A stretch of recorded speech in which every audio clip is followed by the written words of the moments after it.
Twongeye kubaha ikaze mwe mudukurikiye kuri Momberije TV. Twongeye kugaruka muri wa mwanya mwiza wo kwiga ibyigisho biyobora abakuze kwiga Bibiliya. Tukaba tugeze ku cyigisho cya gatandatu. Muri kumwe nanjye Mugabe Aime Olivier, nazanye na mugenzi wanjye Karake Jazo. Yego. Rero Karake, ndagira ngo utangire udushyire imbere y'Imana kugira ngo twimbike mu cyigisho. Mureke dusenge. Urakoze mwami Imana kubw'ubuntu bwawe, izina ryawe himbaje. Amen. Urakoze kubw'uko ari wowe washyizeho amategeko ukimakaza ubutabera. Turagusabye kugira ngo muri aka kanya mwami udufashe twebwe abigishwa batoya ndetse uba wifuza ko tuba bigisha, ngo utwinjize muri ibi byigisho, umwuka wawe abane natwe kandi tubere umugisha abaduteza amatwi mu izina rya Yesu. Amen. Yego, nkuko narimbi babwiye tugeze ku cyigisho cya gatandatu kivuga ngo Imana ikunda ubutabera. Iki cyigisho rero gishingiye muri Zaburi igice cya 33, Zaburi igice cya 45, Gutegeka kwa kabiri igice cya 32, muri Yakobo igice cya mbere, Tito igice cya mbere ndetse no Kuva igice cya 32. Rero reka tugusabe utwinjize mu cyigisho. Urakoze. Yego. Icyo kwibukwa nkuko kiboneka muri Yeremiya igice cya 9:24. Yego. Aya magambo aragira ati, ahubwo uwirata niyirata ibi, yuko asobanukiwe akamenya yuko Uwiteka rige yuko ari jye Uwiteka ugira imbabazi no kutabera no gukiranuka mu isi, kuko ibyo ari byo nishimira. Ni ku Uwiteka agira gute avuga. Muvandimwe, yego, mu bihe bya kera ndetse mu isi ya kera, yego, abanyamahanga aribo bitwaga abapagani ku Bisirayeli bari bamenyereye kuramya iki ibigirwamana, bagasenga izindi mana ndetse bikabahamagarira gutamba ibitambo by'abana babo. Yego. Hanze y'ibyo rero mu gitabo cyo Gutegeka kwa 32:17 ng'inyuma y'izo mana hari imyuka y'abadayimoni. Yego, urabibona. Yego, wenda birumvikana nkuko babivuze hano mu mbanziriza ngingo, haravuga ngo Imana yo muri Bibiliya ntiyashobora kuba idatandukanye, ntiyashoboraga kuba itandukanye biruseho n'izo mbaraga z'abadayimoni. Yahwe aratunganye rwose kandi imico ye ntihinduka, kandi ni ukubera ukugira neza kw'Imana guhoraho gutuma tugira ibyiringiro ubu n'iteka ryose. Ni ukuvuga ngo hano icyo bishaka kutubwira ni ukuvuga ngo nkuko wari umaze kubivuga, mu gihe cya kera abo bita abapagani baramyaga ibigirwamana, ariko iki cyigisho gishatse kutubwira ko noneho Imana yacu yo iratunganye, ni Imana y'inyarukundo nkuko turi kubibona hano mu cyigisho. Ni Imana ikunda ubutabera. Yego, reka twihute rero tugere ku ngingo yo kwa mbere ivuga ngo yego, urukundo n'ubutabera.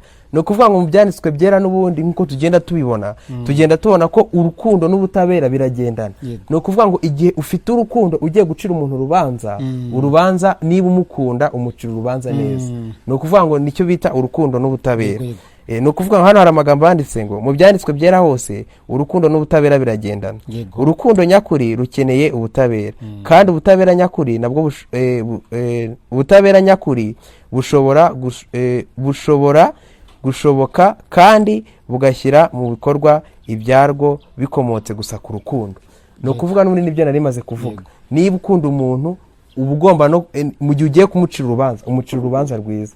Rero nkuko twakomeje kugenda tubibona mu byigisho byagiye bitambuka, Imana ni urukundo. Rero Imana nayo ntabwo iba yifuza kudushyira mu mwanya mubi, ahubwo iteka ryose barayifuza kudukunda ikadushyira mu mwanya mwiza kugira ngo kuri wa munsi w'urubanza abantu bakunda Imana izabatsindishirize. Nkuko biboneka rero mu iki gika cya 4 cy'ingingo yo kwa kabiri nyine. Yego. Mu by'ukuri rero gukiranuka n'ubutabera ni ishingiro ry'ubutegetsi bw'Imana. Ibi bintu biragendana. Hano hari ikintu kimwe wenda umwanditsi avugaho. Yego. Hano aravuga ngo ubutegetsi bw'Imana buratunganye kandi bwubakiye ku rukundo, ni n'ubw'ukuri kandi burakiranuka, butandukanye by'ihabya n'ubw'isi yunonekaye, akenshi byimika akarengane kubw'inyungu y'umuntu ku giti cye n'ubasha afite.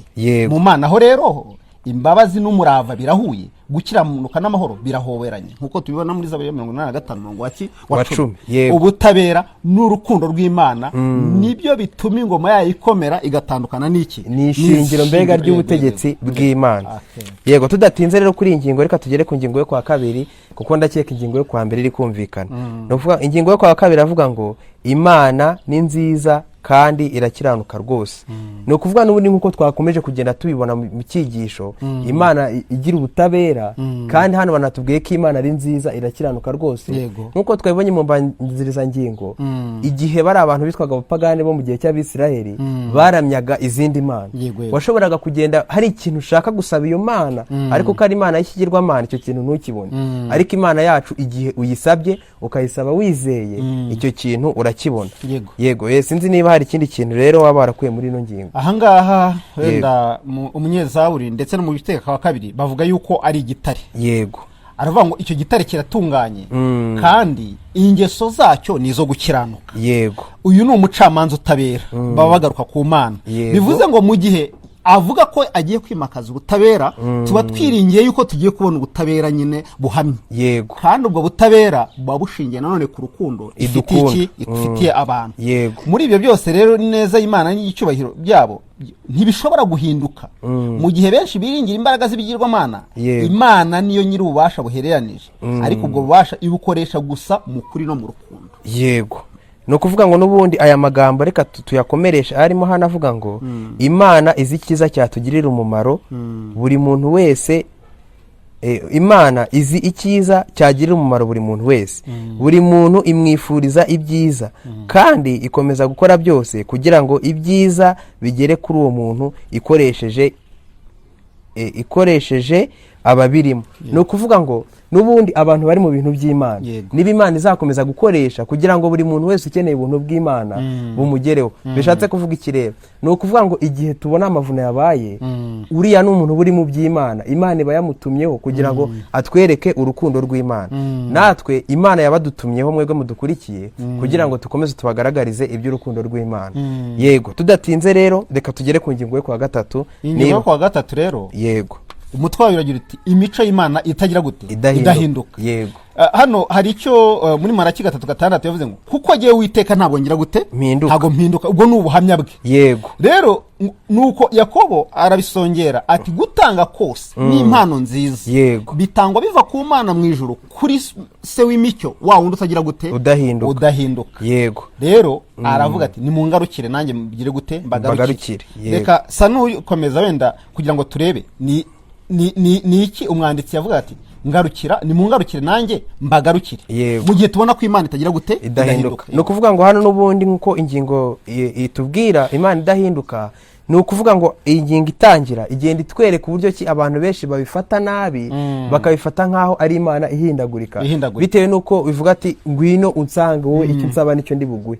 Bakumva ko Imana igomba gukora ibiri mu bubasha bwacu twebwe tuyihindura, ariko mu by'ukuri ntabwo twebwe ari twe duhindura Imana, ahubwo ibintu Imana iduha ni ibyo tuba tuyisabye. Kandi ikindi Imana yarabidusezeranije.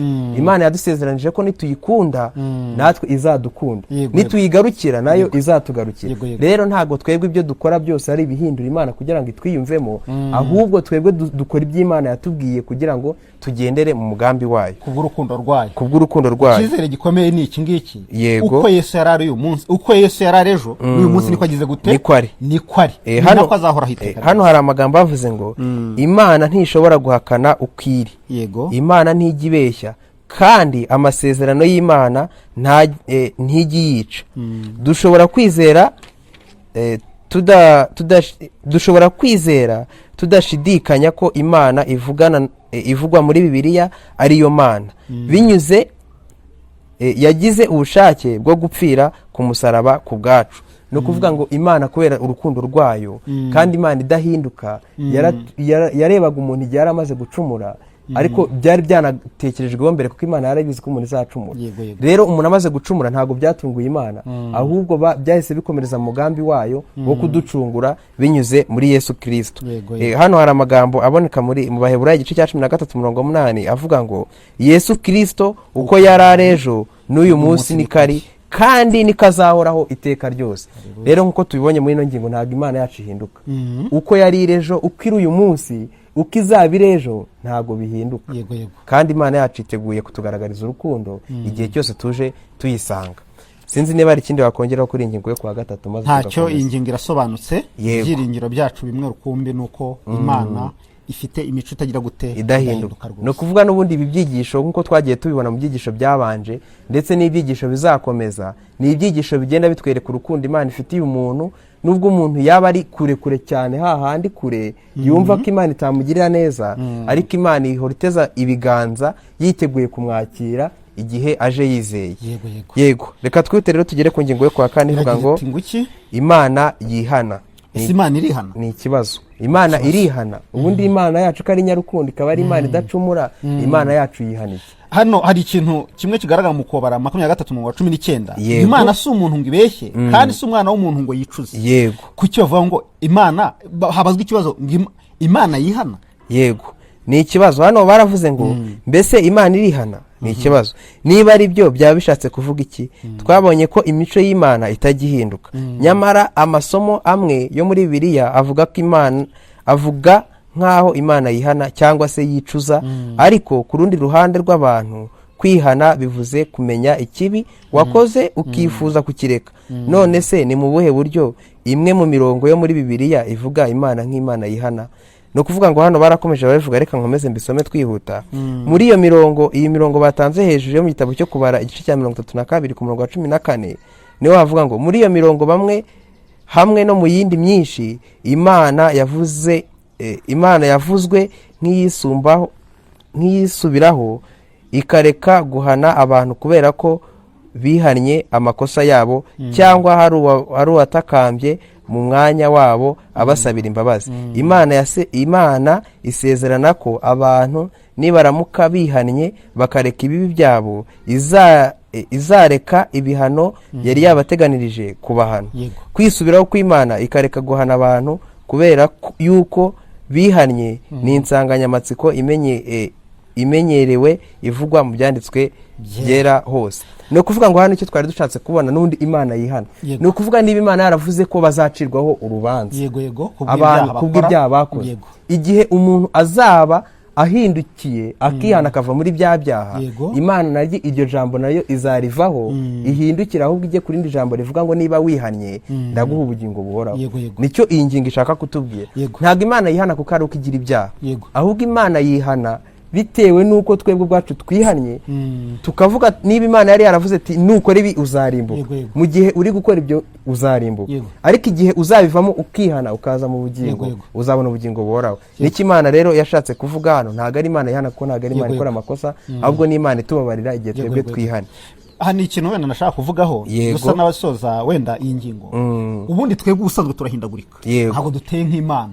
Iyo Mana yifuza ko matana natwe rero ibinyuza mu rukundo rwayo idahungabanyije bwa butabera bwayo. Yego. Akaba ari nayo mpamvu iki kintu twebwe ubwacu twe duhindagurika dushobora kugira ngo Imana irahindagurika kubera yuko yihanganiye za ntege nke zacu. Yego. Ngo ahubwo ko Imana buri gihe isohoza amasezerano yayo, kandi mu gihe ihinduka bitewe nuko abantu bihannye, ibyo buri gihe bikora ku bw'ineza yayo no ku bw'ijambo ryayo.